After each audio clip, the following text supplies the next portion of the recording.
Orçamento público. Eu sei. Pode soar como um assunto meio pesado, né? Mas e se eu te disser que, na verdade, isso é o projeto que desenha o futuro de um país inteiro? Pois é exatamente disso que a gente vai falar. Vamos mergulhar nesse universo para entender como ele funciona. E aí que está a grande questão, né? A gente está falando de uma quantidade de dinheiro que é difícil até de imaginar.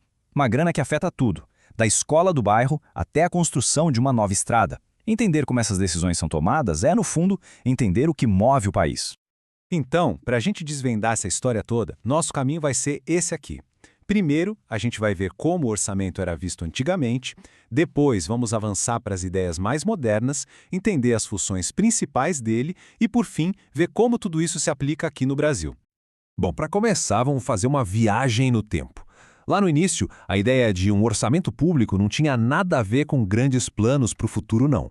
O foco era bem mais direto, bem mais simples: controle. Era o que a gente chama de orçamento tradicional. Naquela época, a preocupação não era com o resultado ou com o impacto do que o governo fazia. O foco era puramente contábil: quanto de dinheiro vai entrar e onde ele pode ser gasto. Ponto. Desde que estivesse na lei, estava valendo. Simples assim. E olha, essa tabela aqui mostra bem qual era a mentalidade. A pergunta era o que a gente compra, e não para que a gente compra. O planejamento e o orçamento viviam em mundos separados. O grande objetivo era garantir que ninguém estava desviando dinheiro, não necessariamente construir um país melhor, sabe? Só que o mundo mudou, né?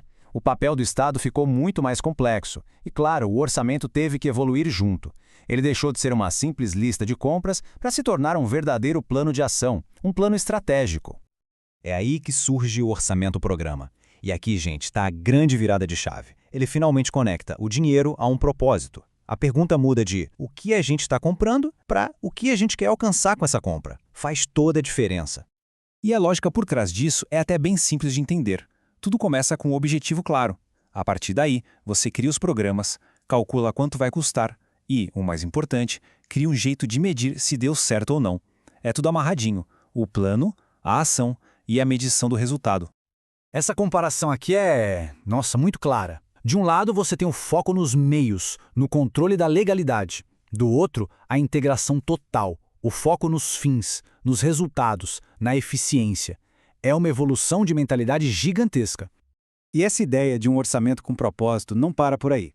Existem outras técnicas modernas. Por exemplo, o orçamento base zero, que basicamente diz: todo ano a gente começa a discussão do zero. Nada de, mas sempre tivemos essa verba. E tem também o orçamento participativo, que traz a própria população para a mesa de decisão. Beleza. A gente já viu o como, né? Mas agora vamos dar um passo para trás e entender o porquê. Afinal de contas, por que o Estado precisa intervir na economia com um orçamento tão grande? Porque o mercado não resolve tudo sozinho. Por muito tempo, a ideia da mão invisível do mercado foi super forte. A teoria era que, se deixasse rolar, a economia se ajustaria sozinha. Só que aí vieram as grandes crises, como a de 1929, e ficou bem claro que, às vezes, o mercado sozinho não dá conta do recado. Então, o ponto central é esse: a ação do Estado, através do orçamento, se justifica para corrigir as chamadas falhas de mercado. Pensa só na iluminação da rua. Nenhuma empresa privada teria muito interesse em instalar postes para todo mundo, né? É para cobrir essas lacunas que o orçamento existe. E para lidar com essas falhas, o orçamento público se torna a principal ferramenta do governo. Ele atua em 3 frentes, exercendo o que a teoria chama de funções clássicas, ou como eu gosto de chamar, os 3 superpoderes do orçamento. E são essas as 3 grandes missões: a função alocativa, a distributiva e a estabilizadora. Vamos dar uma olhada rápida em cada uma delas.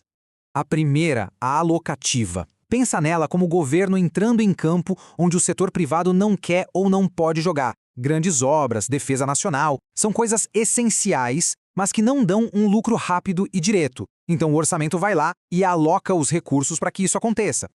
Depois a gente tem a função distributiva. Aqui o papo é outro, é tentar deixar o jogo um pouco mais justo para todo mundo.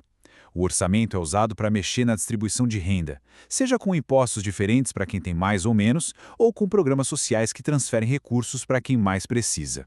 E aqui tem um detalhe bem legal: uma política distributiva quando a sociedade toda paga a conta.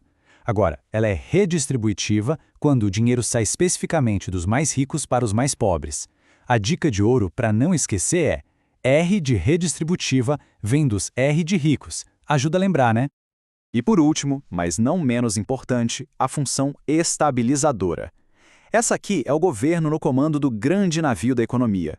Usando os gastos e os impostos, ele tenta manter o mar calmo, sabe? Com o emprego em alta e inflação sob controle, evitando as grandes ondas de crescimento e recessão. Ok, entendemos a teoria.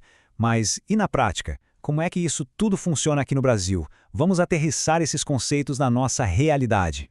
Aqui no Brasil, o nosso modelo é o que chamam de misto.